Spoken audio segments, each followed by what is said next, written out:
Vous souhaitez mieux vous connaître, identifier vos forces et vos faiblesses, comprendre votre mode de fonctionnement et identifier votre type de leadership.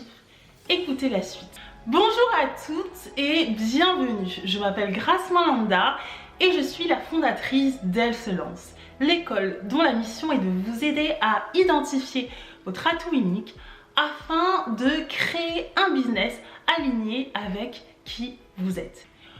Aujourd'hui, nous allons parler du MBTI, de son nom, Myers-Briggs Type Indicator. Le MBTI est tout simplement un indicateur qui est utilisé depuis de nombreuses années dans le domaine de l'entreprise. C'est un indicateur qui a été créé par deux femmes, deux américaines, une mère et sa fille, que sont Catherine Cooks Briggs et Isabelle Myers-Briggs en 1962. C'est tout simplement un outil qui se présente sous la forme d'une série de questions qui permet vraiment d'identifier votre profil de personnalité. Et ce type d'indicateur, il a été créé grâce aux travaux de Carl Jung, qui est le père, le pape de la psychologie analytique et notamment la personne qui est à l'origine de la notion d'extraversion et d'introversion. Et donc, ces femmes, ces deux américaines, ont aimé le travail de Carl Jung et ont voulu justement le démocratiser grâce à un outil, d'où la naissance de l'approche MBTI. Alors l'approche MBTI, comment ça marche? C'est très simple et en même temps très complexe. On va aller à la version simple. C'est tout simplement un outil qui vous permet, à travers un certain nombre de questions, d'identifier votre profil de personnalité. Et comment cela s'opère? Via différents critères. On va distinguer 4 critères qui sont fondamentaux et qui permettent de définir votre type de personnalité. Première lettre de votre profil de personnalité, c'est tout simplement le E ou le I. E pour extraversion et I pour introversion. C'est tout simplement la manière dont vous allez puiser votre énergie. Les personnes extraverties vont puiser leur énergie dans leur monde extérieur, donc via les relations, via les échanges, via les rencontres. C'est comme ça que ce type de personnalité vont aller puiser leur énergie. Ensuite, on va avoir les introvertis qui vont préférer puiser leur énergie à travers leur monde intérieur. Et donc là, on va avoir des personnes qui vont plutôt préférer réaliser des activités seules, d'introspection, la lecture, la méditation ou autre. Donc là, on voit vraiment deux notions, l'introversion et l'extraversion. La deuxième lettre correspond finalement à votre recueil d'informations. Est-ce que vous êtes beaucoup plus orienté sur l'intuition, d'où le N, ou alors sur les sensations avec la lettre S? Est-ce que vous êtes beaucoup plus orienté sur vos sensations? Et donc là on a le petit S de sensation. Et donc l'idée c'est de voir si vous êtes une personne qui est beaucoup plus sensitive, qui a une ouïe, une odorat un peu plus poussée. Ce sont des personnes qui sont dans le moment présent, ce sont des personnes qui sont très concrètes, qui sont très factuelles et qui sont généralement très à l'aise avec les mains, le corps, tout ce qui est lié finalement aux sensations via justement ces 5 sens, via ces différents éléments. Ensuite, on va avoir les personnes qui sont beaucoup plus intuitives. Et donc les personnes qui sont intuitives, ce sont des personnes qui vont préférer les choses un peu plus abstraites. Ce sont des personnes qui vont aimer les idées, l'imaginaire. Ce sont des personnes qui sont beaucoup plus abstraites, qui aiment le monde des idées, contrairement aux personnes qui sont sensitives, qui sont très concrètes et qui clairement ne croient essentiellement les choses qu'elles voient. Donc voilà la grande différence entre ces deux notions. La troisième lettre de votre profil MBTI correspond tout simplement à la manière dont vous allez prendre vos décisions. Est-ce que vous êtes F, donc feeling, ou est-ce que vous êtes T, thought? Et donc là on va avoir deux notions. La première notion, c'est tout simplement la notion de sentiment, de feeling. Donc ce sont des personnes qui ont pour troisième lettre le F.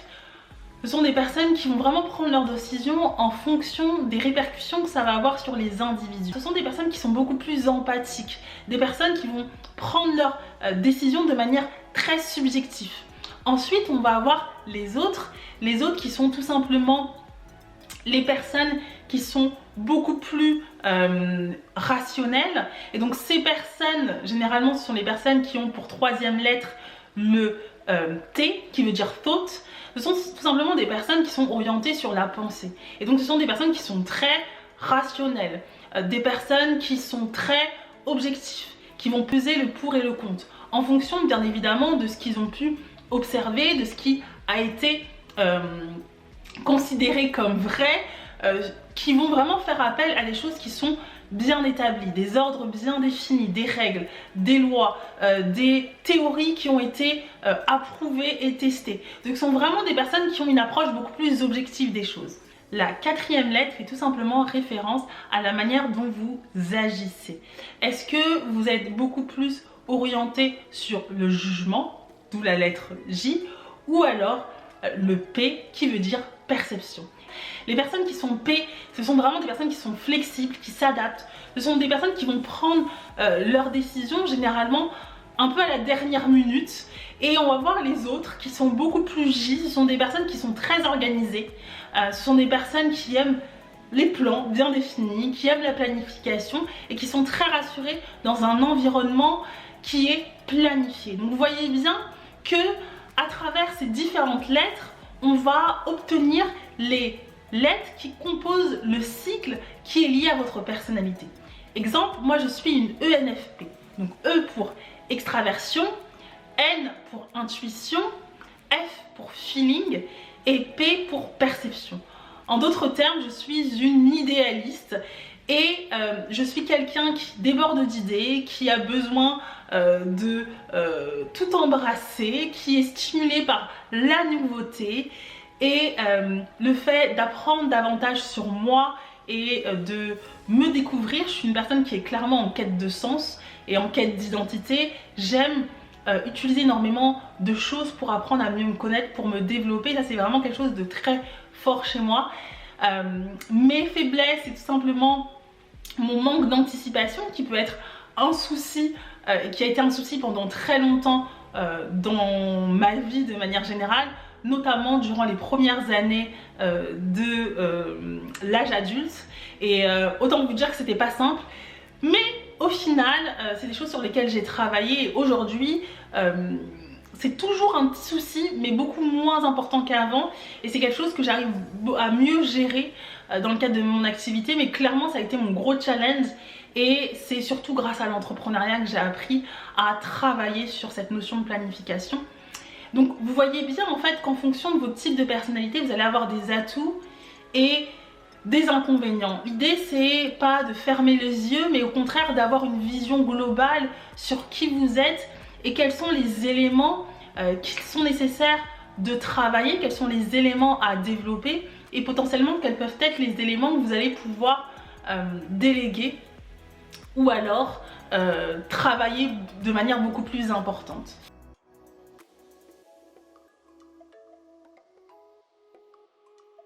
La première, c'est vraiment lié au projet. C'est votre capacité à vous projeter. Vous avez vu qu'en fonction des personnalités, il va y avoir des personnes qui vont avoir une capacité de projection beaucoup plus importante, qui vont préférer anticiper, qui veulent savoir où elles vont, et d'autres qui vont avoir beaucoup plus de difficultés. Et donc en fait, le fait de connaître finalement son mode de fonctionnement, ça permet de voir où vous vous situez par rapport à cette capacité de projection. Quand vous êtes entrepreneur, c'est important de savoir où vous souhaitez mener votre entreprise. Quelle est la prochaine step? Où vous souhaitez l'emmener? Quelle est votre vision à long terme? Et ce qui va être aussi important quand vous êtes entrepreneur dans le cadre du projet, c'est vraiment de créer une activité qui soit alignée avec qui vous êtes profondément. Donc il y a vraiment cette notion de projection, ma capacité à projeter mon entreprise, à lui donner une direction, mais c'est aussi ma capacité à travailler sur le court terme, à savoir ma capacité à utiliser mes ressources internes, mes forces pour pouvoir driver mon entreprise et pour pouvoir l'emmener à sa réussite. Et ça, je pense que c'est hyper important et l'approche MBTI nous permet d'avoir des éléments de compréhension, des éléments de compréhension pour vous aider à vous positionner par rapport à ça. Et donc du coup ça vous permet d'anticiper par rapport à votre type de personnalité et de vous donner finalement toutes les chances de réussite. Et c'est pour ça que je trouve que c'est hyper important, hyper intéressant. Et toujours dans cette notion de projet, la troisième chose qui va être importante, ça va être aussi la manière dont vous allez communiquer. Vous savez que la communication, c'est le nerf de la guerre. Et dites-vous que c'est beaucoup plus marquant, beaucoup plus convaincant d'avoir une communication qui vous ressemble plutôt que de faire comme tout le monde. Donc l'idée de connaître son type de personnalité, c'est potentiellement d'identifier ses forces et ses faiblesses, mais aussi d'identifier votre zone d'influence, votre zone de génie. Là où tout converge, vos talents, les besoins du monde et votre personnalité. Et c'est pour ça que je trouve que c'est hyper important d'identifier son profil de personnalité MBTI quand on est entrepreneur. Donc ça, c'est pour la partie projet. Ensuite, on a la deuxième partie, c'est tout simplement les relations externes, les relations avec les individus. C'est vrai que quand vous démarrez votre entreprise, que vous êtes une micro-entreprise, vous vous dites je suis toute seule dans mon entreprise, donc pourquoi travailler là-dessus? Mais sachez qu'entreprendre, c'est avant tout une aventure humaine. Et ce qui est important, c'est vraiment de savoir finalement quels sont les profils qui marchent avec vous, les profils qui matchent avec votre personnalité. Et comment vous, en tant qu'individu, vous interagissez finalement avec les autres. Et ça, c'est hyper important parce que en tant qu'entrepreneur, vous allez être amené à avoir des clients, des fournisseurs, des collaborateurs, à travailler avec un certain nombre d'entrepreneurs qui ne sont pas forcément dans votre entreprise, mais qui peuvent être des partenaires. Et l'idée, c'est de comprendre finalement comment vous interagissez avec les autres et potentiellement comment les autres interagissent avec vous. Mais ça, c'est une autre histoire. L'idée vraiment de l'approche MBTI, c'est vraiment de pouvoir comprendre vos interactions et identifier là où vous excellez, notamment dans vos relations avec les autres. Du coup, cela vous permet de prendre des décisions qui sont en adéquation avec qui vous êtes profondément et de capitaliser sur vos forces relationnelles. Et ça, je pense que c'est hyper important. Quand vous connaissez l'approche MBTI, vous vous rendez compte que en fait, chaque profil a ses forces et ses faiblesses. Et l'idée, c'est pas de faire comme les autres, mais au contraire, d'exceller dans ce que vous faites. Donc, capitaliser sur vos forces pour pouvoir être dans votre zone d'influence, tout simplement. Et donc, je trouve que c'est hyper important quand vous êtes entrepreneur de prendre conscience de ça, parce que comme je dis toujours, l'entrepreneuriat, c'est vraiment une aventure humaine. Donc les relations, elles sont fondamentales. Si vous avez des mauvaises relations avec vos clients, des mauvaises relations avec vos fournisseurs, j'ai envie de vous dire que ça peut avoir de grosses répercussions sur votre activité. Donc le fait de comprendre comment vous fonctionnez avec les gens, comment vous interagissez avec les gens, ça vous permet vraiment d'être beaucoup plus pertinente, d'être beaucoup plus efficace, efficiente dans votre communication relationnelle. Voilà pour la deuxième partie. Et la troisième chose, c'est tout simplement votre capacité à vous connaître. Et ça, je pense que c'est hyper important, c'est la relation que vous avez avec vous-même. Et c'est vraiment de l'ordre de l'intime. C'est comment vous gérez un peu toute la partie mindset, état d'esprit. Et ça, je pense que c'est hyper important quand on est entrepreneur. On sait bien évidemment que quand on est entrepreneur, on est amené à se développer sans cesse, à s'améliorer sans cesse. Et le fait de comprendre finalement son type de personnalité, ça permet de comprendre rapidement quelles sont nos forces, quelles sont nos faiblesses et potentiellement quelles sont nos zones d'amélioration. Quels sont les éléments qu'on peut améliorer ou du moins quels sont les éléments à surveiller pour pouvoir vraiment se donner toutes les chances de réussite. Je prends mon exemple qui a été très difficile quand j'ai voulu entreprendre, c'est vraiment le fait de me poser et d'arrêter de vouloir tout embrasser, d'être vraiment focalisée sur un projet. Et ça a été vraiment le combat de ma vie parce que j'aime vraiment tout, j'ai du mal à prendre des décisions de manière générale. Et c'est vrai que pour entreprendre, il faut justement travailler là-dessus. Donc j'ai vraiment travaillé sur ma capacité à être focalisée sur un projet et m'y tenir. Et ça, clairement, c'est du mindset, c'est du développement personnel. Et le fait de comprendre cela, ça m'a énormément aidé dans la prise de décision puisque j'ai développé une technique qui me permet vraiment de comprendre si mes actions, elles sont entre guillemets indispensables ou pas. Et donc du coup ça permet vraiment de gagner du temps. Donc je vous invite vraiment à travailler là-dessus via l'approche MBTI. Si vous avez des questions, notez-les en commentaire. Dites-moi si vous avez fait le test MBTI, quel est votre type de personnalité. Je suis curieuse de connaître le profil des personnes qui me suivent. Je connais le profil de mes clientes, mais les profils des personnes qui me suivent, je pense que c'est plus ou moins lié, mais voilà, c'est une question que je me pose et j'aimerais bien que vous m'aidiez à y répondre. Donc je vous invite vraiment à me le dire en commentaire. En attendant, je vous souhaite une excellente journée et je vous dis à très bientôt pour de nouvelles vidéos. Ciao!